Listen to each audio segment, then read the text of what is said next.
Hello दोस्तों, स्वागत है आप सभी का वैल्यू इन्वेस्टर यूट्यूब चैनल के ऊपर। बात करेंगे दोस्तों ओला इलेक्ट्रिक मोबिलिटी लिमिटेड के शेयर के ऊपर।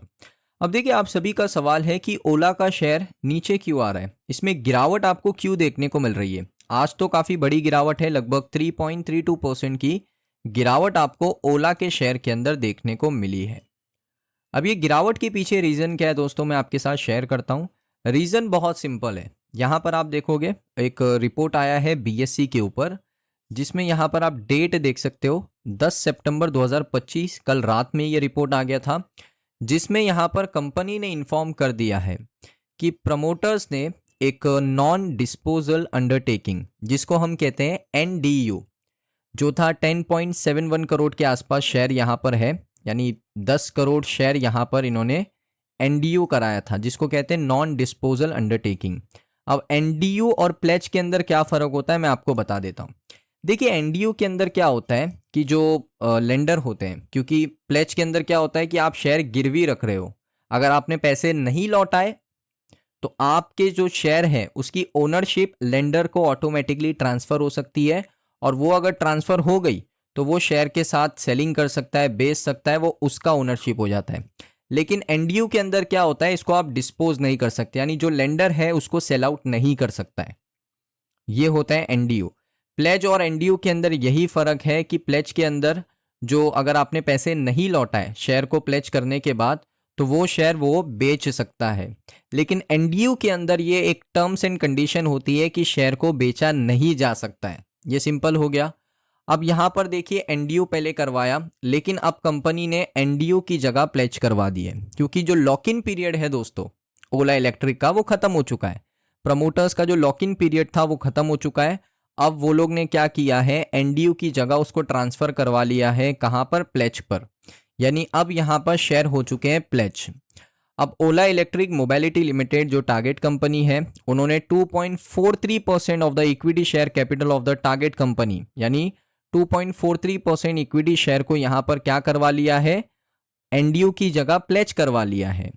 और प्रमोटर शेयर में से अगर मैं परसेंटेज बनाऊं तो 8.09% शेयर अब प्लेज हो चुके हैं in favour of Axis trustee service limited के नाम पे।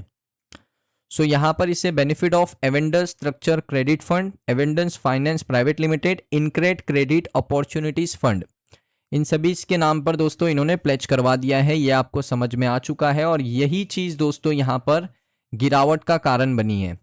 अब यहाँ पर आप देखोगे जो एक्सपायरी है लॉक इन की वो ख़त्म हो चुकी है, इसी वजह से एनडीयू से ये लोग ने प्लेज करवा लिया है, क्योंकि जब लॉक इन पीरियड होता है तो उसमें यहाँ पर प्लेज नहीं किया जा सकता प्रमोटर्स के द्वारा। अब लॉक इन पीरियड एक्सपायर हो गया तो उसके बाद उन्होंने प्लेज करवा दिया, तो कोई एक्स्ट्रा शेयर प्लेज नहीं करवाए। जो एनडीयू था पहले, जो ऑलरेडी एनडीयू था, उसको यहाँ पर प्लेज में ट्रांसफर कर दिया गया है। ये चीज़ दोस्तों यहाँ पर बहुत ही सिंप्लीफाइड हो सकती है। इसमें यहाँ पर मैं आपको और सिंपल भाषा में बताऊं तो देखिए, एनडीयू जो होता है आपका, थोड़ा सा इसको छोटा करेंगे, एनडीयू जो होता है, एनडीयू में इसका मतलब है नॉन डिस्पोजल, यानी यहाँ पर अगर पैसा नहीं भी मिलता है लेंडर्स को तो वो लोग शेयर को सेल नहीं कर सकते, डिस्पोज नहीं कर सकते। लेकिन आपका जो प्लेज होता है उसमें शेयर को बेचा जा सकता है, पैसे ना मिलने पर सेल किया जा सकता है, सिंपल सी भाषा में। ये आपने समझ लिया। अब आपको परसेंटेज के ऊपर थोड़ा सा कंफ्यूजन होगा तो मैं आपको बता दूं, देखिए दो टाइप के परसेंटेज है। एक है 2.43% ऑफ इक्विटी शेयर, यानी जितने भी इक्विटी शेयर है, टोटल नंबर ऑफ शेयर है, टोटल नंबर ऑफ शेयर्स, ये जितने भी है उसका 2.43% प्लेज हो चुका है। और प्रमोटर्स के पास जितने इक्विटी शेयर है, प्रमोटर्स के पास कितने इक्विटी शेयर है, प्रमोटर्स के पास इक्विटी शेयर है 36%। 36% में जे दोस्तों यहाँ पर आप कह सकते हो कि जो प्रमोटर्स के पास है, प्रमोटर्स के पास मान लेते हैं 100% प्रमोटर इक्विटी, इसको 100% कंसीडर करो, तो इसका यहाँ पर 8 पॉइंट कितना बताया था, एक बार और रिपोर्ट खोल लेते हैं, 8.09, ऑल राइट 8.09। तो प्रमोटर में से 8.09% और टोटल इक्विटी शेयर में से कितना बताया, 2.43% प्लेज हो चुका है। ये दोस्तों मैं आपको यहाँ पर शेयर कर रहा हूँ, और यही वजह बनी है दोस्तों गिरावट की। अब देखिए गिरावट तो हो रही है, लेकिन बल्क डील भी हो रही है। 8 सितंबर का डेटा ये कहता है कि 62 रुपये के प्राइस पर 3 करोड़ शेयर बाय करे गए, 3 करोड़ शेयर यहाँ पर बाय करे गए हैं। उसके बाद सेल भी करा गया 8 सितंबर को 61 रुपये के प्राइस पे, वो भी 3.2 करोड़, 3 करोड़ 20 लाख शेयर यहाँ पर बेचे भी गए हैं। उससे पहले 5 सितंबर का डेटा क्या है, सितंबर का ही डेटा बता रहा हूँ मैं आपको यहाँ पर। अगर आप देखोगे 5 सितंबर, 2 सितंबर, अगर आप एक एक करके देखोगे तो आपको काफ़ी सारा डेटा देखने को मिलेगा। अब यहाँ पर हम देखते हैं 1 सितंबर से। तो 1 सितंबर को क्या हुआ है, सबसे पहले अगर आप देखोगे सेलिंग हुआ है, आप देख सकते हो 7 करोड़ के आसपास, 4.5 करोड़ शेयर बेचे गए। फिर उसके बाद 1 सितंबर को ही अगर आप देखोगे दोबारा से उनको खरीद लिया गया। उसके बाद फिर सेलिंग हुआ है 3 crore share, 3.5 crore share, 4 crore share. फिर उसके बाद 3.3 करोड़ शेयर बेचा गया। फिर उसके बाद परचेज भी किया गया, लगातार परचेज हुआ है 2 सितंबर को। फिर 3 सितंबर को फिर सेल हुआ, फिर उसको परचेज कर लिया गया।